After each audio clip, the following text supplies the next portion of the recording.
नमस्कार. श्री स्वामी समर्थ सर्वांना. आज आपण बनवत आहोत इन्स्टंट आणि पटकन होणारे ज्वारीची आंबोळी.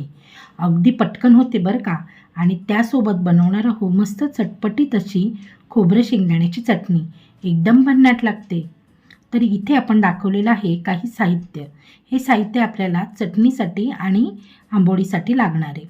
तर अगदी कमी साहित्यामध्ये आणि अगदी 10 ते 15 मिनटामध्ये ही आंबोळी चटणी बनते बरं का. आणि ही आंबोळी तुम्ही मुलांना टिफिनसाठी किंवा अगदी सकाळच्या वेळेला घाईत मुलांना नाश्त्यासाठी बनवू शकता. एकदम भन्नाट आणि भारी रेसिपी आहे आणि पचायला चला तर मग सुरुवात करायची का आपल्या रेसिपीला. तर आधी आपण बनवून घेऊया शेंगदाणा खोबऱ्याची चटणी. त्यासाठी इथे मी एक पाववाटी शेंगदाणे घेतलेत, छोटी पाववाटी बरं का.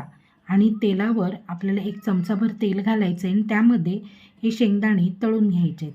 शेंगदाणे कच्चेसुद्धा वापरू शकतो आपण, पण तळून घेतलेल्या शेंगदाण्याने ह्या चटणीला खूप छान अशी टेस्ट येते. म्हणून मी शेंगदाणे नेहमी तळून किंवा भाजून घ्यायचे आहेत, जसं तुम्हाला आवडेल तसं.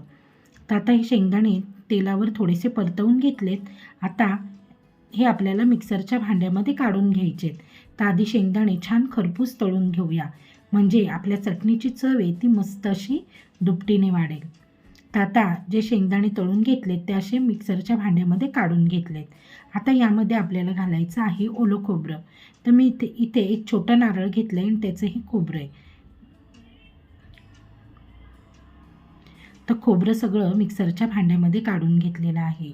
सोबतच आपण ह्याच्या घालणार आहोत छान कवळी कवळी आणि मस्त हिरवीगार अशी कोथिंबीर. एक 6-7 हिरव्या मिरच्या घेतल्या आहेत. मिरच्या अजिबात तिखट नाही आहेत म्हणून जास्त घेतल्या आहेत. जर तुम्हाला कमी तिखट आवडत असेल, तुम्ही जास्त तिखट खात नसाल, तर तुम्ही थोड्या मिरच्या कमी घेतल्यात, तुमच्या आवडीनुसार घेतल्यात तरीसुद्धा चालेल. आता इथे आपण घालत आहोत जिरं. जिऱ्याने ह्या चटणीला खूप छान टेस्ट येते. चवीपुरतं मीठ घातलेलं आहे आणि थोड्या लसणाच्या पाकळ्या घालायच्या आहेत. एक 5-6 लसणाच्या पाकळ्या घालायच्या आहेत. खूप जास्त घालायच्या नाही, नाहीतर लसणाचा चरका मारतो. लसूण नेहमी घालताना शेंगदाणा खोबऱ्याच्या चटणीत कमी घालायचा. 2 चमचे साखर घातली आहे. आंबट गोड तिखट अशी चटपटीत चव असणारी ही खोबऱ्याची चटणी तुम्हाला नक्कीच आवडेल. आता आपण इथे घालणार आहोत 1 लिंबाचा रस. आता तुम्हाला जर लिंबू घालायचा नसेल आणि आता मस्त उन्हाळा आहे, कैरी बाजारामध्ये भरपूर अशी उपलब्ध होईलच, तेव्हा तुम्ही इथे कैरी वापरलीत ना तर अजून चव वाढणार आहे. आता ही चटणी आपण थोडं थोडं पाणी घालून मिक्सरमधनं छान अशी बारीक करून घेतलेली आहे. आता एका बाऊलमध्ये काढायची आहे आणि त्याला मस्त अशी चुरचुरीत फोडणी द्यायची आहे. फोडणी दिली ना का चटणीची चव खूप छान अजून वाढते. तुम्हाला अशीच खायची असेल तर अशीचसुद्धा खाऊ शकता किंवा फोडणी देऊनसुद्धा खाऊ शकता. मस्त चटपटीत आंबट गोड तिखट अशी ही चटणी तुम्हाला नक्कीच आवडणार आहे. आणि आवडली की नाही हे मला कमेंट करून नक्की कळवा बरं का. आणि पुढे आता आपल्याला ह्या चटणीला तडका द्यायचा आहे, फोडणी द्यायची. त्यासाठी थोडंसं तेल आपण इथे पॅनमध्ये पॅनमध्ये ठेवलेलं आहे. म्हणजे 2 पळ्या तेल घातलेलं आहे मी इथे. आणि तेल छान तापलं का त्याला चुरचुरीत अशी मोहरीची फोडणी द्यायची. मोहरी, हिंग, कढीपत्ता घालून ही चटणीला फोडणी दिली का मस्त अशी खायला मज्जा येणार आहे. तर आता हे बघा मस्त तडतडू द्यायचे बरं का मोहरी. कारण काय होतं, मोहरी जर कच्ची राहिली ना तर मोहरीचे जी चव लागते ना मध्ये दाताखाली येते ना ती चांगली नाही लागत. त्यामुळे मोहरी चांगली तडतडू द्यायची. मोहरी मस्त तडतडली आहे. आता त्यामध्ये आपण घातलेलं आहे पाव चमचा हिंग आणि एक 10-12 कढीपत्त्याची पानं. मस्त ताजी ताजी पानं घ्यायची आणि मस्त अशी कोथिंबीर आपण ह्याच्यावर चटणीवर ही तडका जो ही फोडणी आहे ती टाकायची आहे मस्त चुरचुरीत. आणि तयार आहे आपली मस्त खोबरं शेंगदाण्याची चटणी.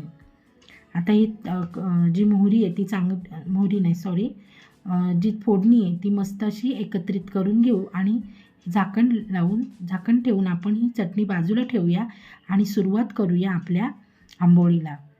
तर कोणतंही एक भांडं सेट करायचं आहे आणि त्या भांड्याने ज्वारीचं पीठ चाळून घ्यायचं आहे आपल्याला आणि मोजून घ्यायचं आहे. त्याच भांड्याने अर्धं भांडं आपण इथे रवा घेतलेला आहे आणि त्याच भांड्याने अर्धं भांडं आपण दही घ्यायचं आहे.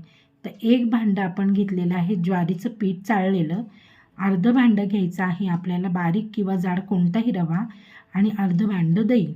नंतर आपण इथे घातलेलं आहे चवीनुसार मीठ. आता तुम्ही इथे दह्याऐवजी पाणीसुद्धा वापरू शकता, पण दह्याने हे पीठ लवकर फर्मेंट होतं, त्याच्यामुळे आपल्याला आणि छान अशी जाळीसुद्धा सुटते आपल्या आंबोळीला, म्हणून आपण इथे दह्याचा वापर केलेला आहे. ताक वापरलंच तरीसुद्धा चालेल. आणि थोडं थोडं पाणी घालून आपल्याला मस्त सरसरीत असे हे बॅटर मिक्सरच्या भांड्यामधनं फिरवून घ्यायचं आहे. खूप सुंदर असा ही आंबोळी तयार होते, अगदी 10-15 मिनटात होते. हे बघा, मस्त अशा पद्धतीने आपल्याला हे बारीक करून घ्यायचं आहे. तर आता आहे बघा, मस्त असं हे पीठ बारीक करून घेतलेलं आहे. एका भांड्यामध्ये काढून घेते. 1-10 मिनटं बाजूला ठेवून द्यायचं, किंवा नाही ठेवलं तरीसुद्धा चालेल. आणि ह्यामध्ये घालायचं आहे आपल्याला 1 पाऊच इनोचा, म्हणजे आपल्या आंबोळीला मस्त अशी जाळी सुटेल आणि आंबोळीसुद्धा छान अशी तयार होईल, सॉफ्ट फ्लफी अशी. हे बघा, 1 पाऊच मी इनोचा घातलेला आहे. इनो नसेल घालायचा तर तुम्ही इथे सोडा वापरलात तरीसुद्धा, खायचा सोडा जो असतो तो सुद्धा वापरला तरी चालतो. हे बघा, इनो घातल्या लगेच मस्त असं फुलून आलेलं आहे आपलं बॅटर. हे बघा, मस्त फुललेलं आहे. जसं आपण एखादं डोशाचं किंवा इडलीचं पीठ जेव्हा आमतं फर्मेंट होतं तेव्हा अशा पद्धतीने त्याला जाळी सुटते. तर आता एका फ्राय पॅनला आपण तेल लावून घ्यायचं आहे सगळीकडनं, आणि पाण्याचा शिंतोडा मारायचा आहे, म्हणजे तो तवा आहे तो मस्त सेटल होतो, आणि आपल्याला डोसा किंवा आंबोळी किंवा काहीही घावणे करायचे असतील तरी ते मस्त असं तयार होतो तवा. आणि पाण्याचा शिंतोडा मारून कॉटनच्या कपड्याने अशा पद्धतीने सगळा तवा छान व्यवस्थित पुसून घ्यायचा आहे. पुन्हा एकदा 1 चमचाभर तेल घालून सगळीकडे ब्रशने असं फिरवून घेतलं आहे.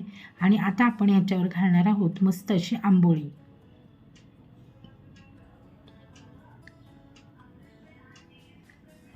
अगदी ही आंबोळी पटकन तर होतेच, आणि हेल्दी आहे खूप. ज्वारीच्या पिठाची असल्यामुळे अगदी हेल्दी आहे. अगदी संध्याकाळच्या वेळेला स्वयंपाकाचा कंटाळा असेल तर अशा आंबोळ्या जरी केल्या, सोबत चटणी केली, थोडासा मसाले भात केला किंवा वरण भात केला तरी खूप खूप छान असा मेनू होईल. हे बघा, आता झाकण ठेवून मी 5 मिनटं आंबोळी वाफेवर शिजवली. आता पलटी करून दोन्ही बाजूने आपण ही आंबोळी मस्त अशी शेकून घेणार आहे, कारण ज्वारीचं पीठ आहे, आपण एका बाजूने शेकवू नाही शकत, दोन्ही बाजूने आपल्याला ही शेकवायला लागेल. हे बघा, मस्त असं मीडियम आचेवर आपण ही आंबोळी शेकवून घेतलेली आहे. आंबोळी आपली शेकते तोपर्यंत आपण काय करूया, आपण जे प्लेटमध्ये घ्यायचं आहे, सर्व करायचं आहे, त्यासाठी एका वाटीत शेंगदाणे खोबऱ्याची चटणी आणि प्लेटमध्ये काढून घेऊया.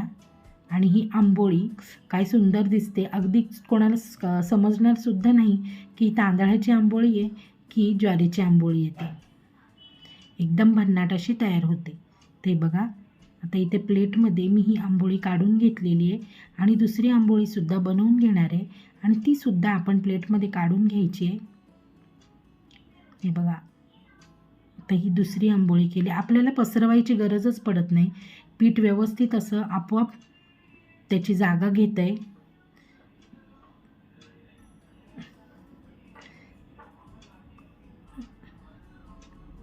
आता दुसरी आंबोळीसुद्धा आपली तयार झालेली आहे, आणि दोन्ही आंबोळी आपण प्लेटमध्ये काढून घेऊया आणि सर्व करूया.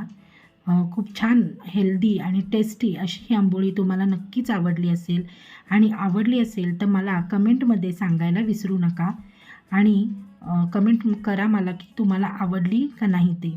चला तर मग आता आपण पुन्हा भेटू आपल्या पुढच्या व्हिडिओमध्ये. Bye bye.